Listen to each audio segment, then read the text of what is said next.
The day Stephanie told me she was pregnant, I swear I felt my whole chest lock up and fill with something electric. Not fear, not panic. Just this heavy kind of joy I didn't even know I was capable of. We weren't planning it. Hell, we hadn't even talked about it seriously. But the second she said the words, I took a test, I already knew I was all in. My name's Marvin. I'm 33 years old. I live in Dayton, Ohio. I've been with Stephanie for 5 years. We met at a cookout through mutual friends and just stuck. No whirlwind, no drama. We started slow, movie nights, Sunday Target runs, splitting rent before I eventually asked her to move into my house. It wasn't flashy, but it felt solid. Like we were building something real. Stephanie's a dental hygienist. I work in logistics, warehouse scheduling, routing, the unsexy behind-the-scenes stuff that keeps things moving. We both had steady jobs, decent health insurance, and after 5 years, a rhythm that worked. She handled the grocery list. I fixed stuff when it broke. She hated folding laundry. I didn't mind. I handled mornings. She covered nights. It wasn't perfect, but it was ours. When she told me about the baby, we were standing in the kitchen, halfway through meal prepping for the week. She was cutting up chicken when she just blurted it out. I didn't say anything right away. I just took the knife out of her hand, set it down, and hugged her. Tight. She didn't cry. I did. From that moment on, I threw myself into being a dad. I mean, what else was there to do? I bought baby books, built the crib myself, sat through every single appointment. Even the boring ones where they just took her blood pressure and handed us brochures. I wanted her to know I was in it for all of it, not just the cute ultrasound photos. In her 3rd trimester, after we had our baby shower, I proposed. It was a Tuesday night. I made dinner, cleaned up, then got down on one knee in the living room, right in front of our half-finished baby registry still open on her laptop. I didn't need to wait. I was already building a life with her. She said yes, and I remember thinking, this is it. This is what grown-up happiness feels like. We decided to wait until after the baby to get married. Something small. Backyard maybe. Nothing fancy. Just family. I didn't care about all that anyway. I was more focused on what kind of dad I wanted to be. The kind who showed up. The kind who never made his kid question where he stood. And back then, I really thought I knew where I stood. A few days before the due date, I talked to the nurse at one of our routine appointments and asked if we could add a paternity test to the newborn screening. No drama, no suspicion. I told her straight up, it's just for legal peace of mind. She nodded like she'd heard that 100 times before and added it to the file. Stephanie didn't even blink. She was waddling more than walking by then, groaning every time she had to get out of the car. Everything about her looked exhausted. I told myself it was just pregnancy. I was in protect mode. I wanted everything done right. Name on the birth certificate, insurance in place, the whole 9 yards. Christopher came early on a Friday morning, after 12 hours of labor. I didn't sleep the whole night. Not because I was anxious, but because I was wired. When I first held him, I swear to God, the whole room disappeared. The monitors, the nurses, even Stephanie. He looked up at me with these big, sleepy eyes, and something in my chest cracked open. That was my boy. I'd never been more sure of anything in my life. We took him home 3 days later. The house smelled like Dreft and formula. The crib was ready. Diapers stacked, bottles sanitized. I took a week off work. My mom came by with food. Stephanie's sister visited with baby clothes. It felt like the start of something permanent. Then on Tuesday morning, I got a call from the hospital lab. The woman on the phone sounded like she was reading from a damn instruction manual. She confirmed the paternity test came back. 0% probability of relationship. That's how they worded it. 0%. My ears rang. I didn't even ask a follow-up. I just hung up and sat in the garage, staring at the cement floor for God knows how long. That night, I didn't say anything. I watched Stephanie rock the baby to sleep and thought, no way she'd do that.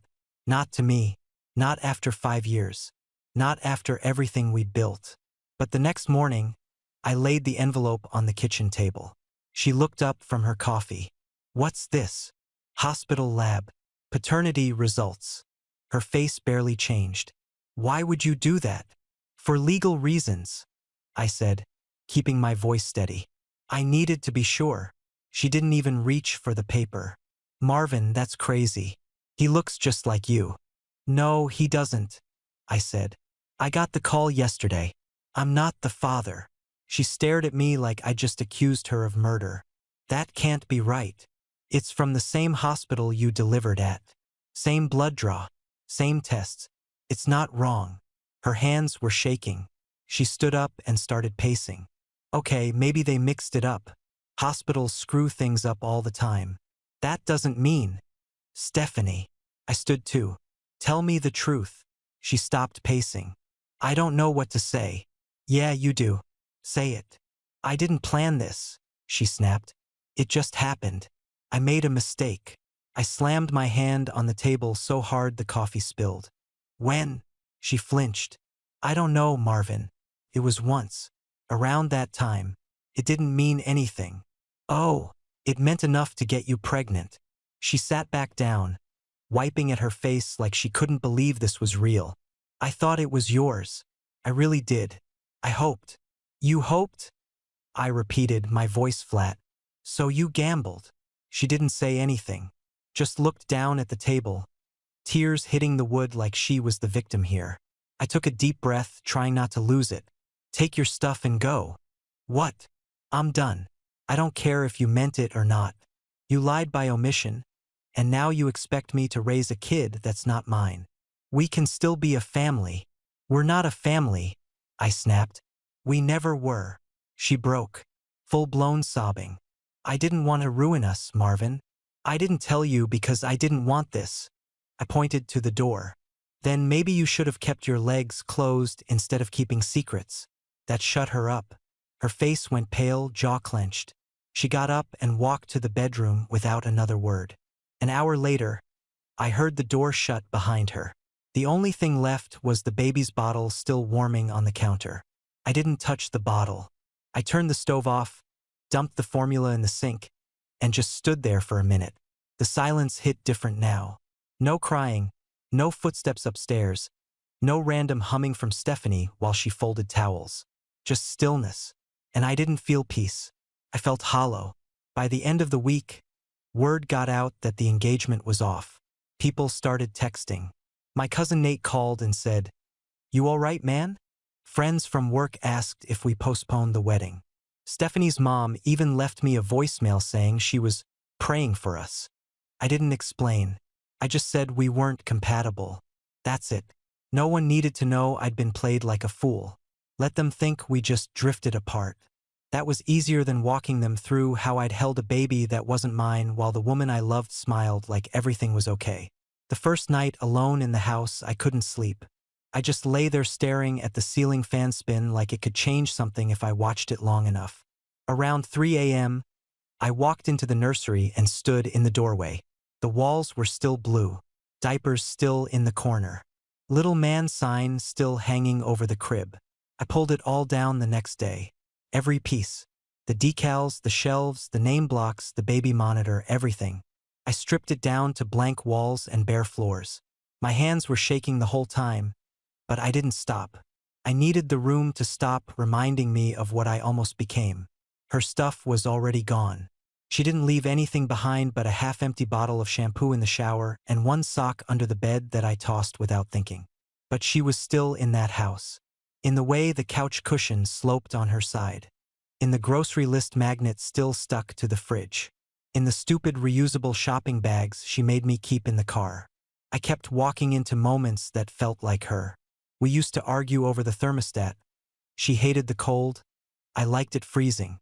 One night, I turned the heat up to where she always wanted it and sat there, sweating, just to feel close to something familiar. Then I felt pathetic and dropped it back down. I started doubting every damn thing. Not just her, but me. My judgment. My instincts. 5 years I gave that woman. Built a future from scratch. And she let me carry a lie like it was a newborn. You know what the worst part was? There were nights I still reached for my phone to text her. Muscle memory. Like I forgot what she did, even if it was just for a second. Then it would come rushing back. That test. Her face when I asked. The panic. The silence. And I'd get mad all over again. I didn't cry. Not once. But I wasn't sleeping either. I was stuck in that weird space between heartbreak and rage. One minute I missed her. The next I wanted to erase her completely. But there's no clean way to delete 5 years. You just learn to live in the wreckage. And that's where I was, half asleep, pissed off, and surrounded by pieces of a life that wasn't real.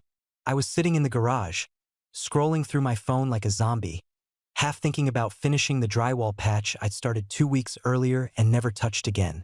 Then her name popped up, Jessica Miller. I hadn't heard from her in over a year. Back when things were good, Jessica and Stephanie were tight. Girls' nights, wine dates, that kind of thing. We used to double date with Jessica and her now ex a few times. Then one day she just stopped coming around. I never asked why. Should've. Her message said, "Hey, I know this is random, but I heard what happened. I'm sorry. There's something you should probably know." I stared at it for a minute, thumb hovering over the screen. I didn't know if I even wanted to open that door, but something in me said screw it. I texted back, "Go ahead." She answered in paragraphs. Stephanie was never done with her ex. Not even when she moved in with you. They were still talking, still meeting up sometimes. I called her out on it more than once, but she always had an excuse. "It's complicated. We're just friends. I don't owe anyone anything." My stomach dropped. I told her it wasn't fair to you. I told her she needed to choose. She always said she would, but she never did. Eventually I stopped talking to her. She made everything messy. I read it twice, maybe 3 times. Each word felt like a brick in my gut. She kept going. "I'm not telling you this to stir things up.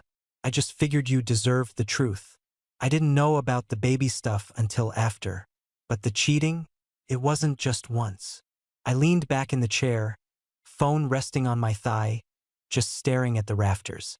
My head felt hot, like the air thickened around me. I wanted to scream, but I didn't. I just sat there while the pieces kept falling into place. So that was it. Stephanie had been playing both sides for years. This wasn't a slip-up. This was her game. I was the backup plan, the steady one, the man with the house and the job and the ring. And while I was picking out paint colors for our future, she was out there, keeping options open. I finally texted back. "Thanks for telling me." Jessica wrote, "I always liked you, Marvin. You were solid. You didn't deserve what she did." I didn't know how much of that was genuine and how much was guilt. Maybe she just wanted to feel better about ghosting years ago. Maybe she really did try to stop it. Doesn't matter now. She was right about one thing: I didn't deserve it. What hit hardest wasn't even the cheating. It was the length of it, the depth, that it wasn't just one mistake. It was years of deception wrapped up in Sunday dinners and Netflix binges and holiday plans. She looked me in the eye, slept in my bed, talked about baby names, while holding on to a whole other life behind my back. And I'd never even seen it. It made everything feel contaminated. Every memory, every smile. It wasn't real love, it was strategy. I sat there in that garage for hours, letting it all hit. No music, no podcasts, just silence and the faint hum of the old fridge in the corner. At some point, I grabbed my drill and started pulling down the shelf we'd installed together. One screw at a time, slow, focused. Not because I was mad at the shelf, because I needed something I could finally take apart myself. The shelf came down easy. 3 screws, 1 bracket, and it was off the wall like it had never been there. I dropped it by the trash can and just stood there, hands on my hips, sweat on my neck even though it wasn't that hot. That night, I laid in bed staring at the ceiling again, but this time my mind wasn't spinning with what happened. It was digging through what I missed. There were signs. I see them now, all of them. Like the weekend she went to visit her cousin in Columbus and forgot her charger. I texted twice, then called, no answer for 10 hours. When she finally got back to me, she said her phone had died and she'd just been relaxing off-grid. I bought it. Why wouldn't I? People need breaks, right? Then there was the picture. We were clearing out her storage bins from the old apartment, and I found a framed photo of her and some guy at the beach. She snatched it from my hand like I'd found a weapon. I asked, "Who's that?" And she shrugged, said, "Just a friend," and tossed it in the Goodwill pile. I didn't push. I thought, I trust her. That's what adults do. She was always weird with her phone. Always face down. Wouldn't let me plug it in for her if it was low. Said she had private patient info on it because of her job. Sounded legit. I let it go. But now that I think back, her private info buzzed at 11:30 p.m. more than once. I'd ask, "Who's texting you that late?" She'd smile and say, "Jessica." That was her go-to name when she didn't want questions. Back then, I didn't know Jessica had already walked away. She never fully left that old relationship. I don't know if they were physical the whole time. I don't even care at this point. What wrecked me was realizing I'd been playing the role of safe option while she chased whatever thrill she thought she was missing. I was her stability, her plan B, the guy you keep around because he builds shelves and folds laundry without being asked. The one who holds the door and remembers your dental appointments. She knew I'd commit. She just didn't know how much it would cost her when the truth came out. You want to know the worst part? I knew something felt off more than once. I just ignored it. Told myself not to be paranoid. Told myself it was baggage, not instinct. But gut feelings don't lie. People do. Still, I'm not gonna let that wreck the rest of me. Yeah, I missed the signs. Yeah, I gave too much. But that doesn't make me weak. It makes me human. And I'd rather be the guy who trusts too hard than the one who cheats behind someone's back for years. I'm not perfect, but I showed up every day. I told the truth. I meant it when I said, "I love you." That still counts for something, even if it didn't matter to her. I'm done beating myself up. I got burned. Fine. But I'm not closing the door on trust. Just learning how to lock it better next time. It started with a text. "Can we talk?" I deleted it without reading the rest. Next came a voicemail. Her voice cracked like she'd been crying for hours. "I know you're hurting. I am too. But we don't have to throw everything away. We can still raise him together." I blocked her number after that. Didn't even think about it. My chest tightened, but my hands were steady. She switched to email. Subject line, "You're still his dad." I didn't open it. Just marked it as spam. Then came the knock. It was a Saturday afternoon. I'd just finished cutting the grass and was halfway through a can of Coke when I saw her standing at the edge of the driveway. Not walking up, just standing there, like she was hoping I'd come to her. I didn't. She finally walked up slow, clutching something to her chest, some kind of binder or folder. Her eyes were puffy, no makeup, hoodie and leggings. Same ones she used to wear on lazy Sundays when we'd watch football and split leftover pizza. She stopped a few feet away and said, "I'm not here to fight." I didn't say a word. She held up the binder. "I made this. It's for you. For him. I just wanted you to have it." She set it on the porch step, looked at me like she was waiting for a miracle, then turned around and walked back to her car. No tears this time, just hollow. I let the binder sit there all day. Right before sunset, I picked it up and brought it inside. I didn't mean to open it. I told myself I wouldn't, but after pacing past it a dozen times, I finally cracked it open. It was a photo album. All Christopher. Ultrasound printouts. Newborn pics. Tiny wrinkled hands gripping her finger. A little card with his birth weight and hospital bracelet. Even a picture of me holding him in the hospital. My eyes half closed, mouth wide open, smiling like a damn fool. My throat locked up. I shut the book and pushed it to the back of the counter like it burned. That's when it hit me. She still didn't get it. She thought this was about emotions, about love, about what could be salvaged. Like if she reminded me hard enough of how good it once looked, I'd forget how bad it really was. But this wasn't about the baby. It wasn't even about love. It was about trust. And once that's gone, it's gone. There's no photo cute enough to patch over betrayal. You don't come back from lying to someone who was ready to give you everything. And the thing that pissed me off most? Her messages kept swinging between guilt and guilt trips. One day it was, "I'm sorry. I messed up. I love you." Next day it was, "You're abandoning a child who loves you." Then, we had something real. Don't throw that away. She didn't want a conversation. She wanted to be forgiven without owning what she did. That's not love. That's manipulation dressed up in baby pictures and soft voices. I stopped reading anything after that. Every call went to voicemail. Every email filtered straight to trash. I was done. Not because I didn't care, but because caring too much was what got me into this mess in the first place. She thought I'd fold, that I'd see the baby and come running back. She didn't understand. Some damage isn't loud. It doesn't explode. It leaks, quiet, slow, until one day you're just empty. A week later, I ran into Nate at Lowe's. He was holding a bag of mulch and grinning like nothing had ever happened. Yo, Marvin. Man, how's fatherhood treating you? You getting any sleep? I froze. Right there in front of the fertilizer aisle. He's not mine, I said. Nate blinked. Wait, what? I didn't repeat it. I just turned around and walked out.